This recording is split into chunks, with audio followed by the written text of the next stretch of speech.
Je vais commencer par un moment voilà, de prière.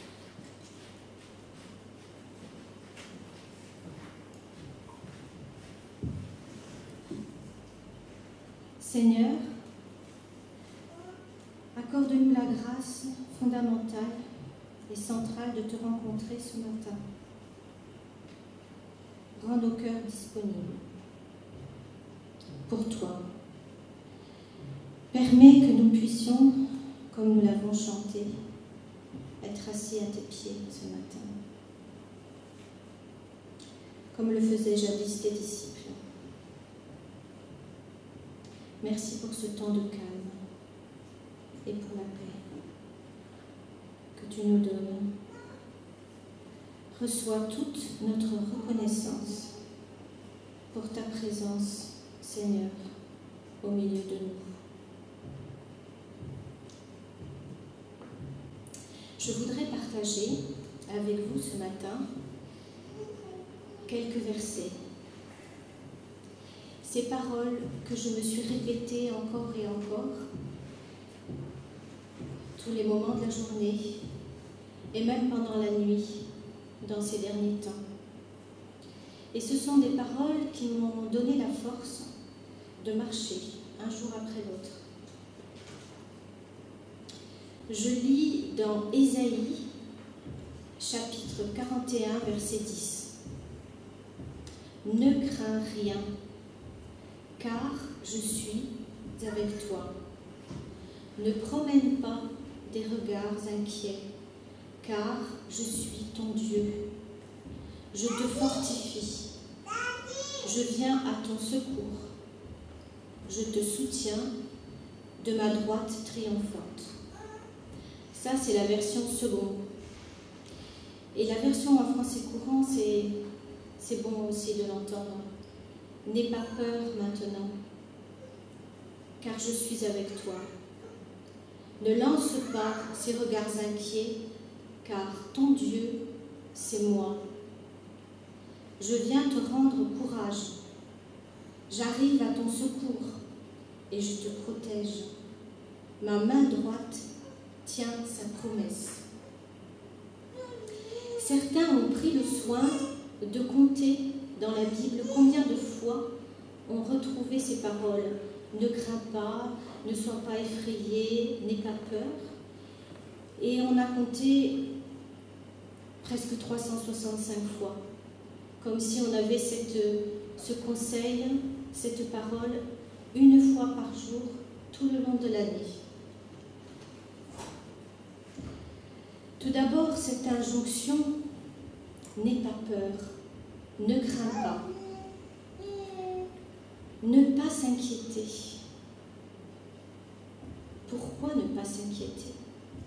Si le message principal de ce texte, c'est de ne pas s'inquiéter, eh bien, moi, cela ne m'aide pas du tout.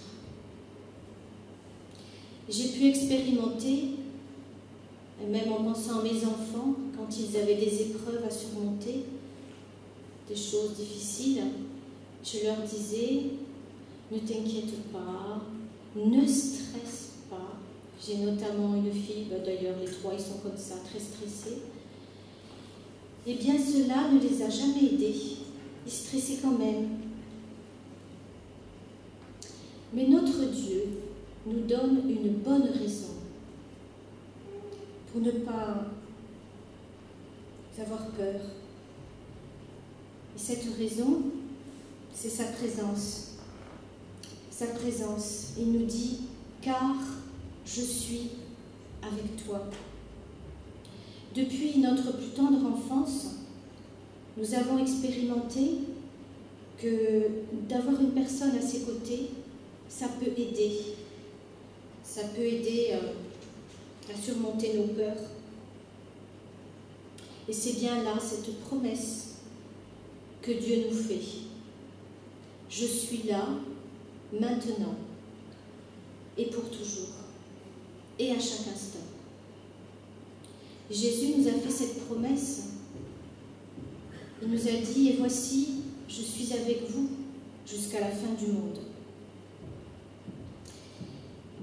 Il y a des promesses qu'on attend encore. Le retour de Jésus, qui vient nous chercher, qui nous a promis une place, nous attendons son retour. C'est une promesse. Nous l'attendons. Mais la présence de Dieu, je la vis maintenant. Jésus a ouvert un chemin nouveau pour nous vers notre Dieu. Et nous vivons donc une nouvelle relation. Et nous le savons, rien ne peut nous séparer de notre Père, ni personne d'ailleurs. Il y a quelque temps, dans le cadre de mon association, j'ai accompagné une dame qui était atteinte d'une maladie grave. Mais la souffrance qu'elle m'avait confiée était tout autre. Elle me disait, ce qui me fait souffrir, c'est pas ma maladie. Pour cela, j'ai des médicaments et pour l'instant, ça va. Mais je souffre de solitude. Je suis désespérément seule. Ça rejoint ce que nous disait tout à l'heure Jean-François. La solitude tue. La solitude est désespérante. Or, ce qui m'avait interpellée également chez cette dame, c'est qu'elle vivait dans l'inquiétude. Elle avait peur des autres. Elle ne faisait confiance à personne. C'est certainement ce qui l'avait conduite à cette solitude. La peur est un empêchement à la relation à l'autre et donc à la confiance. Et pour avoir confiance en une personne, pour qu'elle soit digne de recevoir notre confiance, il faut aussi que cette personne nous connaisse bien. En bref, il faut déjà vivre une relation riche et harmonieuse et réciproque. Dieu nous donne une deuxième bonne raison pour ne pas nous inquiéter. Il dit « Car je suis ton Dieu ». Nous lisons dans Josué, chapitre 1, verset 9, « Ne t'ai-je pas donné cet ordre ? Fortifie-toi et prends courage. Ne t'effraie point et ne t'épouvante point, car l'Éternel, ton Dieu, est avec toi dans tout ce que tu entreprendras. » Alors là, c'est un ordre. C'est un ordre que nous donne notre Dieu, plus qu'un conseil. Cette raison est encore plus forte, car notre Père connaît parfaitement nos besoins. La parole nous dit encore dans Psaume 139, verset 2. Tu sais quand je m'assieds et quand je me lève. Tu pénètres de loin ma pensée. Tu sais quand je marche et quand je me couche. Et tu pénètres toutes mes voies. Car la parole n'est pas sur ma langue que déjà, ô Éternel, tu la connais entièrement. Tu m'entoures par derrière, par devant, et tu mets ta main sur moi. Oui, voilà une bonne raison pour ne pas s'inquiéter, pour lui faire confiance. Autant nous ne devons pas organiser notre vie autour de nos inquiétudes, autant nous pouvons parler à Dieu de toutes nos inquiétudes. Nous pouvons lui faire part de tous nos besoins. Et je ne pourrai jamais dire « je suis seule, incomprise ».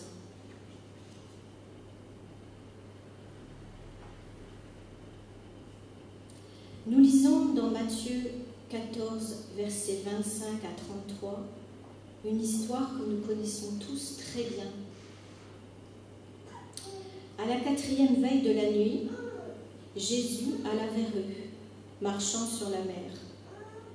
Quand les disciples le virent marcher sur la mer, ils furent troublés et dirent « C'est un fantôme !» Et dans leur frayeur, ils poussèrent des cris. Jésus leur dit aussitôt « Rassurez-vous, c'est moi, n'ayez pas peur. » Pierre lui répondit « Seigneur, si c'est toi, ordonne que j'aille vers toi sur les eaux. » Et il dit « Viens. » Pierre sortit de la barque et marcha sur les eaux pour aller vers Jésus. Mais, voyant que le vent était fort, il eut peur. Et comme il commençait à s'enfoncer, il s'écria « Seigneur, sauve-moi !» Aussitôt, Jésus étendit la main, le saisit et lui dit « Homme de peu de foi, pourquoi as-tu douté ?» Et ils montèrent dans la barque et le vent cessa. Dans cette histoire, on reconnaît bien l'enthousiasme de Pierre. Il connaît Jésus. Il sait qu'il a le pouvoir de commander aux éléments. Il est témoin des nombreux miracles que Jésus a faits. Alors, plein d'entrain, il lance un défi. Il se lance à lui-même un défi. Parce qu'il a confiance. Et il le déclare, cette confiance à Jésus. Mais voilà, au verset 30, voyant que le vent était fort, eh bien, il eut peur. Et ce qu'il a fait, c'est qu'il a détourné son attention. Il a détourné son attention de Jésus. Et la conséquence, c'est la peur. C'est la peur qui a envahi son cœur. Et il ne lui reste plus qu'à crier au secours. Voilà une expérience de Pierre qui me parle. Je connais Jésus. Ça ne m'empêche pas d'avoir peur. Mais Jésus, même si j'ai peur, eh bien je peux crier encore à lui. Et il me répond dans cette peur. Et cette image des flots sur lesquels marchent Jésus et Pierre n'est pas un hasard.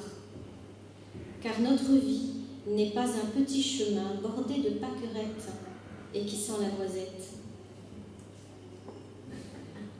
Au contraire, nous marchons sur un chemin difficile, semé d'embûches et de défis insurmontables, pour nous seuls. Et Jésus nous appelle à ne pas baisser notre vigilance, pour garder les yeux et surtout notre cœur tourné vers lui constamment. Dépendre uniquement de Dieu, c'est là notre défi à chacun d'entre nous. Et ce type de confiance dont on parle est surnaturel. C'est l'œuvre de l'Esprit en nous. Nous savons d'une manière certaine que nous aurons toujours des souffrances, des difficultés, des problèmes sur cette terre. Mais cela ne doit pas accaparer toute notre attention.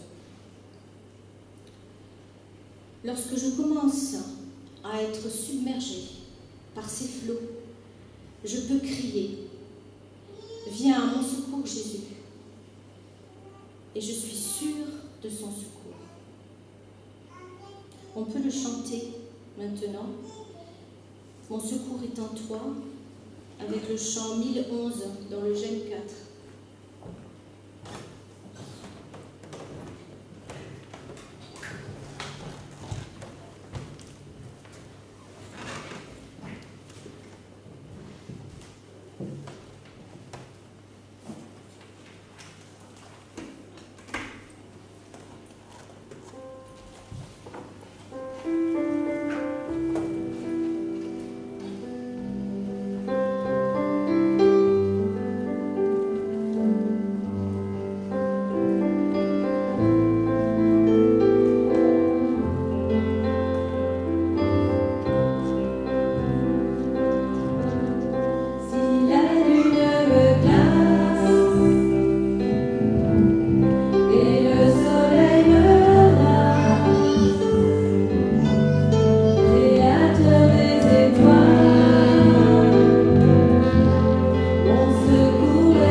Je ne sais pas si certains d'entre vous ont déjà pratiqué une via ferrata.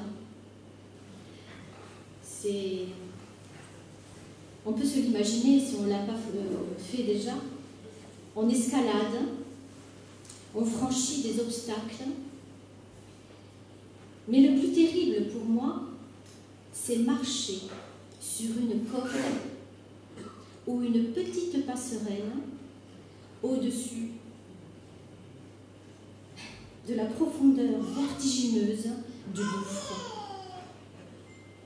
C'est une vision magnifique.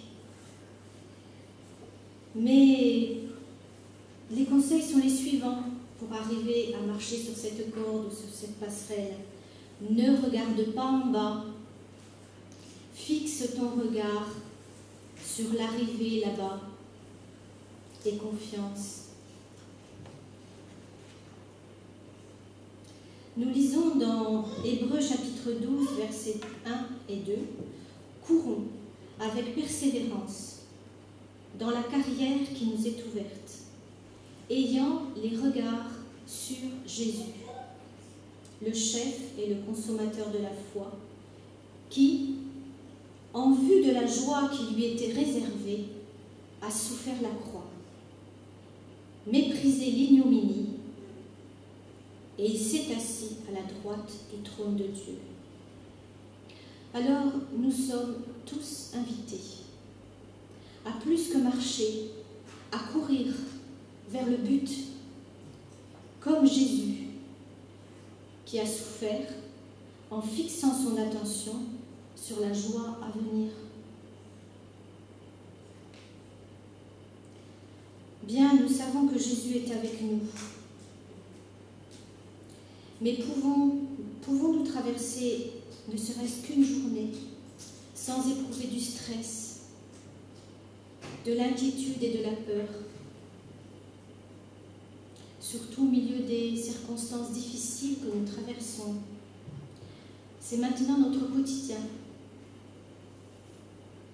d'une part, et d'autre part, nous avons aussi, chacun, chacune, des épreuves qui sont taillées personnellement pour nous. C'est des véritables défis, comme pour Pierre. Et certaines de ces épreuves peuvent durer pour nous des années. Et ces épreuves nous découragent. C'est une réalité, c'est ce que nous vivons.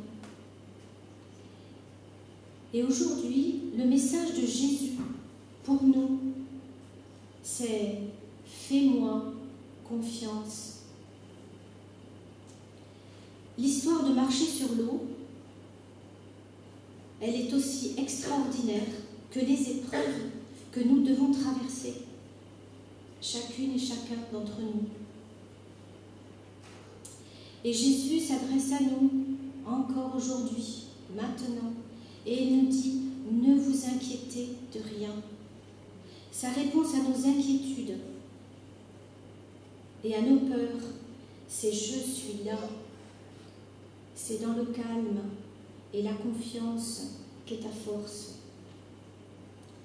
Je suis ton Dieu, je suis à toi, je suis pour toi. Et si Dieu est pour nous, qui sera contre nous? Rien ni personne. Seulement voilà, entre ce que nous savons intellectuellement et ce que nous sommes dans notre cœur, il y a l'expérience, ce que nous vivons. Et pour vivre les promesses de Dieu, eh bien, il faut les traverser. Et il faut les traverser avec lui. Il faut reconnaître notre faiblesse. Reconnaître que nous sommes sensibles à l'inquiétude, à la peur. Nous avons tous une peur, des peurs. Il faut reconnaître que nous sommes sensibles au stress, même si nous nous automotivons. Bref, je ne peux rien faire sans Dieu. Je dois me mettre en situation d'accueillir ses promesses avec reconnaissance. Nous lisons dans Jérémie 29, verset 11. « Moi, je connais les projets que je forme pour vous, déclare l'Éternel. Projets de paix et non de malheur, afin de vous donner un avenir et de l'espérance. » Lorsque je remercie Dieu pour ce qu'il prépare et que je ne vois pas encore ces choses-là, j'affirme ma confiance en lui et je reconnais qu'il est Dieu, qu'il est mon Dieu. Les projets de Dieu pour nous sont bons et une attitude de reconnaissance préserve des pensées négatives. Nous lisons dans Ésaïe chapitre 44 au verset 8. « N'ayez pas peur et ne tremblez pas. Ne te l'ai-je pas dès longtemps annoncé et déclaré? Vous êtes mes témoins. Y a-t-il un autre Dieu que moi? Il n'y a pas d'autre rocher, je n'en connais point. » Dieu dit de lui-même qu'il est seul Dieu. Il est le seul rocher sur lequel nous pouvons tenir ferme. « Je suis avec toi pour te délivrer, dit l'Éternel. » Présence, proximité, force et protection. Affirmation solennelle de Dieu. Pour toi, pour moi, je te garderai. Voilà pourquoi Jésus dit à ses disciples, gens de peu de foi, parce que l'exhortation principale est bien de placer sa confiance en Dieu et non pas, comme on aurait pu le croire, de ne pas avoir peur, de ne pas s'inquiéter. Plus nous apprendrons à placer notre confiance en Dieu, plus nos inquiétudes diminueront. Et il ne s'agit pas, évidemment, d'être insouciant, négligent, de tout laisser aller et venir. Organiser sa vie terrestre demande de gros efforts. Et nous demandons l'aide du Seigneur pour tout ça. Mais là, nous ne devons pas orienter notre attention sur ces questions qui ne sont pas fondamentales. Pourquoi? Eh bien parce que notre Père Céleste sait ce dont nous avons besoin. Dieu est celui qui équipe, il est celui qui encourage. Apprenons à vivre avec confiance, à nous souvenir qu'il est celui qui prend soin de nous et qu'il est bien au-dessus de tout ce qui peut nous arriver. Mes pensées, mes regards s'orientent très naturellement vers ce qui est apparemment plus proche de moi et qui nourrit, hélas, l'inquiétude, les soucis et qui m'éloigne d'une relation plus profonde avec Dieu.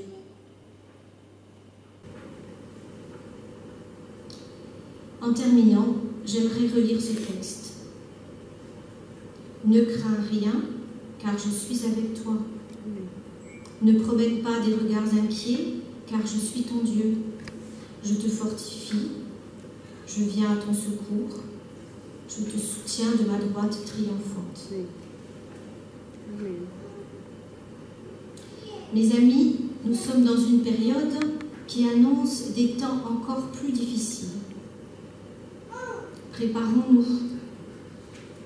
Que Dieu nous aide à prier et à marcher. Prier tout d'abord avec beaucoup de reconnaissance pour tout ce que le Père nous donne en Jésus-Christ, pour tous nos frères et sœurs et tout ce que Dieu nous apporte par eux. Prière aussi pour intercéder pour les besoins spirituels et fondamentaux, qui sont la connaissance de Dieu, la croissance et la persévérance dans les œuvres bonnes. Il nous faut prier pour dire merci. Merci à Dieu pour ses promesses. Et il nous faut marcher en étant fortifiés par Dieu, en cherchant en lui, dans la prière, dans sa parole, les forces dont nous avons besoin, en reconnaissant que nous avons de la peine et que nous avons besoin de lui.